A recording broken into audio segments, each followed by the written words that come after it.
A Agência Nacional de Vigilância Sanitária retirou o canabidiol, que é um derivado da maconha, da lista de substâncias proibidas. Agora, ele passa a ser classificado como de uso controlado. A repórter Renata Marangoni tem mais informações. Renata, boa noite. Qual é o argumento, da Anvisa para tomar essa decisão? Boa noite a todos. Segundo a Anvisa, não existem relatos de dependência química do uso do canabidiol. Ainda segundo a agência, foi comprovado que a substância auxilia sim no tratamento de algumas doenças, dentre elas a epilepsia. Essa discussão tomou corpo no ano passado. No mês de maio, algumas famílias entraram na justiça para conseguir comprar o produto para tratamento de saúde. A importação foi liberada para casos específicos apenas. Em dezembro, a Anvisa flexibilizou as regras, exigindo apenas uma receita médica para quem já havia obtido uma autorização anterior. No Brasil, não há medicamento registrado feito com essa substância. Para conseguir trazer o produto de fora, a exigência da receita médica está mantida. O governo federal já recebeu 374 pedidos para uso pessoal, dos quais apenas 336 foram autorizados, segundo a Agência Brasil. Nós procuramos o Conselho Regional de Medicina para um posicionamento dos profissionais da área, mas eles afirmaram que não vão se manifestar. Ainda, segundo eles, disseram que os profissionais vão continuar mantendo uma resolução de outubro do ano passado que permite o uso do canabidiol apenas em casos de epilepsia. Voltamos ao estúdio. Muito obrigado, Renata. Boa noite.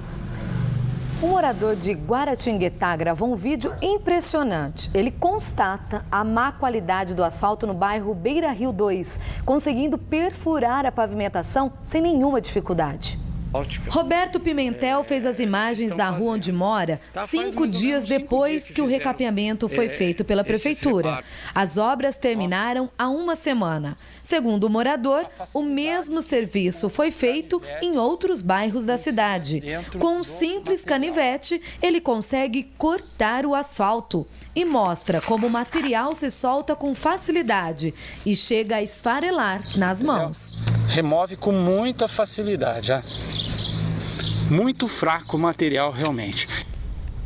A Prefeitura de Guaratinguetá disse que enviou técnicos ao local para verificar o asfalto. A Secretaria de Obras diz que pode ter havido um problema em uma das máquinas utilizadas no recapeamento ou no procedimento do serviço, mas não soube informar quando a situação será resolvida. E você também pode participar do Band Cidade com algumas imagens de algum fato curioso, importante ou de uma denúncia que gostaria de fazer. O nosso e-mail é faleconoscovale@band.com.br. Falando em fato curioso, os bombeiros fizeram um salvamento curioso nesta terça-feira. A vítima foi uma vaca, é isso mesmo. O animal invadiu um sítio na cidade de Santa Branca e caiu na piscina. Além da corda usada como cabresto, foi preciso improvisar uma rampa de compensado de madeira sustentada por tambores para retirar o animal da água. Depois de muita dificuldade, a vaca saiu sã e salva da piscina e sem ferimentos.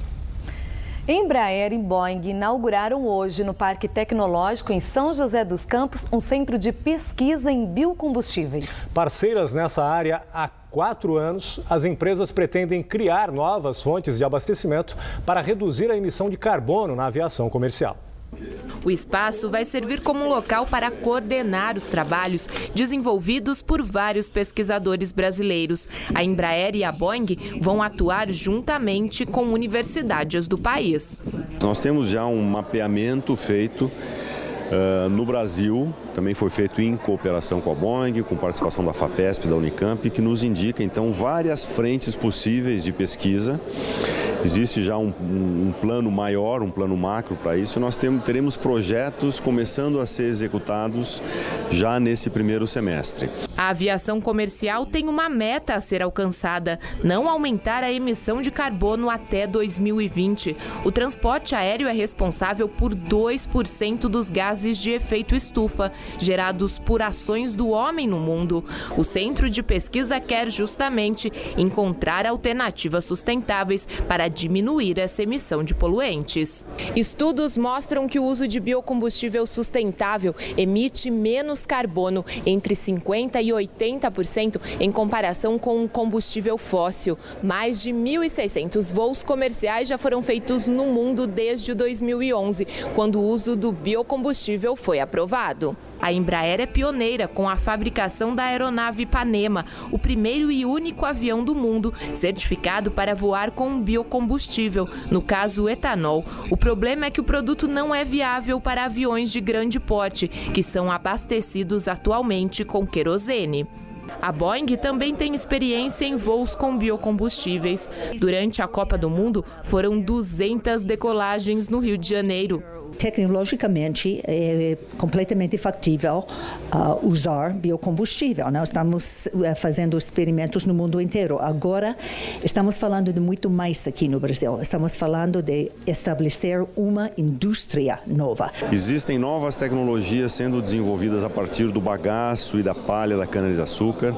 Existem projetos em torno de uso de algas, em torno até de óleo comestível usado. Quer dizer, são muitas as frentes, o que abre amplas possibilidades para o uso aí de biocombustíveis aí no futuro. O governador de São Paulo admitiu hoje que há racionamento de água em São Paulo. Foi a primeira vez que Geraldo Alckmin assumiu o problema publicamente. Ele disse que a redução da pressão da água no sistema Cantareira, determinada pela Agência Nacional de Água no ano passado, já indicava isso e que por esse motivo não será preciso baixar um decreto para determinar o racionamento. Aqui na nossa região, os níveis do reservatório continuam baixos. O de Paraibuna está com 0,38% do volume útil. O de Santa Branca, 2,48%. E o de Jaguari, 2,38%. Amanhã não deve chover nas áreas onde ficam essas represas. Veja na previsão do tempo. Na quinta-feira haverá pancadas de chuva à tarde, principalmente na Serra. No Vale e Litoral Norte, o tempo permanece com sol e pequena chance de pancadas de chuva isoladas na região. As mínimas ficam na casa de 16 graus em Santo Antônio do Pinhal, 21 em Taubaté, 22 em Jacareí e 25 graus em Ubatuba. Máximas de 31 graus em Cunha, 32 em São Bento do Sapucaí, 35 em São Luís do Paraitinga e 36 graus em Lorena. Na sexta-feira, as temperaturas oscilam entre 25 e 34 graus em Caraguatatuba. E por falar em clima, em tempo, nas 2 primeiras semanas de janeiro, março, caíram mais de 4.000 raios em apenas 5 cidades da região: São José dos Campos, Taubaté, Guaratinguetá, Campos do Jordão e também Caraguatatuba. Os números desse tipo de fenômeno natural sempre impressionam. Nos últimos 15 anos foram mais de 750 mortes no Brasil causadas pelas descargas elétricas. E muita gente pergunta: será que os para-raios realmente funcionam? É o que a gente vai ver agora nessa reportagem. Para entender melhor como funciona um para-raio, fomos para o alto de um prédio. Estamos em São José dos Campos, uma das cidades onde mais caem raios no estado de São Paulo. Até o último dia 12, foram 2.037, média de 169 por dia. E quem não se assusta com eles? No Brasil, caem cerca de 50 milhões de raios por ano, de acordo com o INPE. E a explicação para isso é geográfica. Estamos no maior país da zona tropical do planeta, região central, onde o clima é mais quente e, portanto, mais propício à formação de tempestades e raios. O para-raios faz muita diferença, mas é principalmente para quem está no interior das construções que possuem o equipamento. Isso porque ele protege pouca coisa ao redor, o equivalente à altura do prédio na horizontal, mas é obrigatório para as edificações mais altas. Isso é uma norma da ABNT NBR 5419.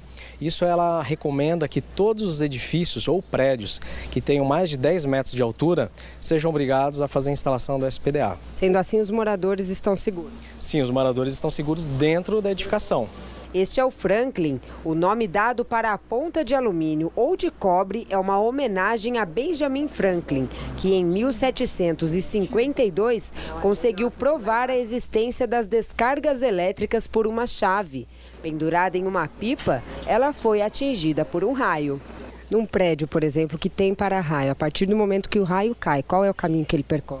Ele vai percorrer as hastes, os captores, vai fazer as descidas, né? São várias descidas que um edifício vai ter e depois até atingir o solo. Esse solo também vai ter um anel, né? Um anel metálico que vai circuncidar o prédio e dissipa a descarga elétrica.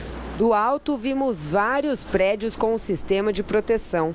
Nosso cinegrafista flagrou 3 com o para-raios em péssimo estado, o que pode gerar sanções ao condomínio. A manutenção do equipamento é fundamental. A maioria dos prédios eles pecam porque eles deixam muito tempo sem fazer essa manutenção.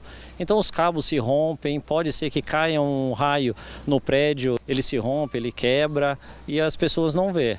Tá? E isso pode causar um dano à estrutura do prédio, se o raio cair no local errado. E quanto maior o projeto de construção, mais caro o para-raio. O preço varia de R$2, R$3.000, podendo chegar a R$50 ou até R$100.000. Custo que vale a pena, segundo esse síndico. O pessoal se sente mais tranquilo, né? Porque com a onda de raios ultimamente, estão bastante preocupados. No próximo bloco tem esporte aqui no Band Cidade. Superliga de vôlei feminino. Você vai ver que o técnico Bernardinho virou celebridade na derrota do São José para o Rio de Janeiro. 7h03, breve intervalo, a gente volta já já.